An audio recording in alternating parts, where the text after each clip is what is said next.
Greetings, my name is Nathan Moker.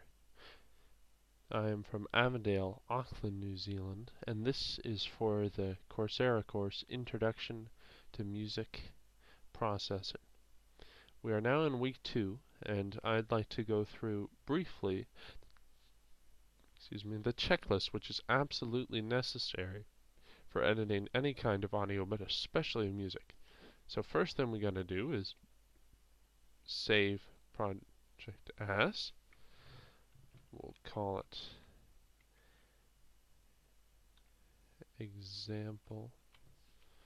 That's from the previous. So saved with an appropriate title, and then we go to edit and preferences. Now the first thing we do is make sure that the devices are recording and playing back as they should be. So in the Audacity, the recording, that is the input device, playback is output. So it is my current microphone that I have plugged in and my loudspeakers which play back. So that is all set up. And then we go to quality and choosing the sample rate, large range, but 48,000 hertz is the recommended rate. So 48,000 samples every second. 48,000 samples of sound every second is what 48,000 hertz means. So that is a lot of sound and a lot of data that the computer is processing, and we set it on a 24-bit for the sample format.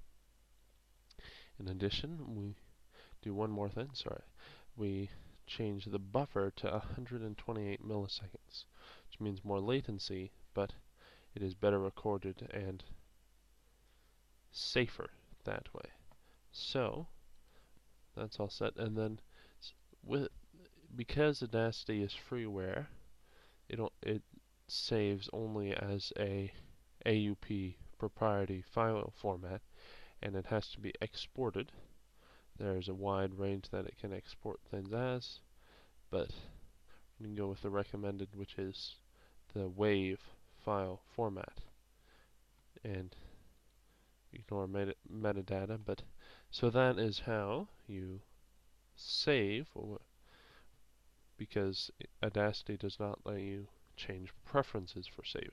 So I'll just go over that briefly one more time to make sure you got that. So first, you choose what you're going to save the project as, something easy to remember and helpful.